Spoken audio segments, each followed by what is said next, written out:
Hello बच्चों, कैसे हो आप सभी लोग। आई होप आप सभी लोग बहुत अच्छे होंगे।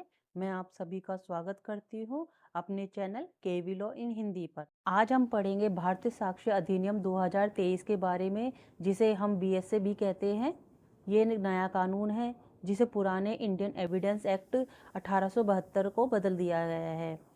इसमें पढ़ेंगे हम बीएसए क्या है, ये कब लागू हुआ, इसे क्यों बदला गया, इसमें कितने अध्याय और धाराएं हैं, और बीएसए में सबसे बड़ा बदलाव क्या है, ये किस तरीके से अदालत में काम करता है, जिससे कि आपको बीएसए को समझने में और एग्जाम में लिखने में आसानी होगी। तो चलिए स्टार्ट करते हैं आज का अपना वीडियो। बीएसए क्या है। बीएसए भारतीय साक्ष्य अधिनियम एक प्रक्रियात्मक कानून यानी प्रोसीजर लॉ है। यह हमें बताता है कि अदालत में कौन सा साक्ष्य एविडेंस मान्य होगा या उसे किस प्रकार से साबित किया जाएगा। सेकेंड थिंग, ये कब लागू हुआ था। तो ये कानून पूरे भारत में 1 जुलाई 2024 में लागू हो चुका है और इसी के साथ पुराना साक्ष्य अधिनियम 1872 समाप्त हो गया है। थर्ड है, इसमें क्यों बदला गया था। तो इसका आंसर है, पुराना कानून ब्रिटिश शासन के समय में बना था। उस समय कोई mobile, CCTV, internet, chat, call recording जैसी चीज़ें नहीं होती थी। लेकिन आज हर अपराध और हर लेन देन के लिए डिजिटल सबूत बहुत महत्वपूर्ण होते हैं। इसीलिए डिजिटल युग के अनुसार कानून को बनाया गया ताकि इलेक्ट्रॉनिक सबूत को मजबूती मिले और न्याय तेजी से हो सके। समझ में आया कि पहले पुराने ज़माने में ये सब चीज़ें नहीं होती थी, कोई भी चीज़ डिजिटल नहीं होती थी, ना लेन देन होता था, ना व्हाट्सअप था, ना चैट थी, ना कॉल कर सकते थे, ना सीसीटीवी फुटेज वगैरह हुआ करती थी। लेकिन जैसे जैसे समय बदला, अब वर्तमान में हम देख रहे हैं कि इतनी सारी टेक्नोलॉजी है जिससे नए नए तरीके से अपराध होते हैं। तो इसीलिए इस कानून में भी बदलाव लाया गया। अब देखते हैं इसमें कितने अध्याय और धाराएं हैं। तो पुराने कानून में 167 धाराएं थी और नए बीएसए यानी भारतीय साक्ष्य अधिनियम में कुल 170 धाराएं हैं। इसमें सबसे बड़ा बदलाव क्या था। तो अब इलेक्ट्रॉनिक सबूत को भी मुख्य साक्ष्य यानी प्राइमरी एविडेंस माना जाएगा।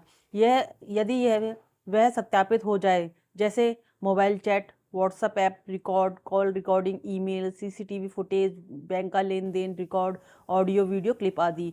क्योंकि पहले सिर्फ जो गवाह होता था या कोई दस्तावेज होते थे, उन्हीं के बिना पर ही जो होते साक्ष्य माने जाते थे और उनके बिना पर कोर्ट के अंदर निर्णय सुनाए जाते थे। बट अब जैसे जैसे टेक्नोलॉजी आई है, वैसे वैसे अपराध भी बढ़े और उन अपराधों को रिकॉर्ड करने के लिए, सबूत जुटाने के लिए जितनी भी चीज़ें होती हैं, उनको कोर्ट में इलेक्ट्रॉनिक चीज़ों को मान्यता प्राप्त हो चुकी है। तो अगर आपको कोई भी वो होता है सबूत इलेक्ट्रॉनिक, वो आपको कोर्ट में मान्य माना जाएगा।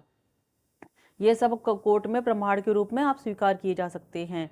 भारतीय साक्ष्य अधिनियम अदालत में क्या काम करता है।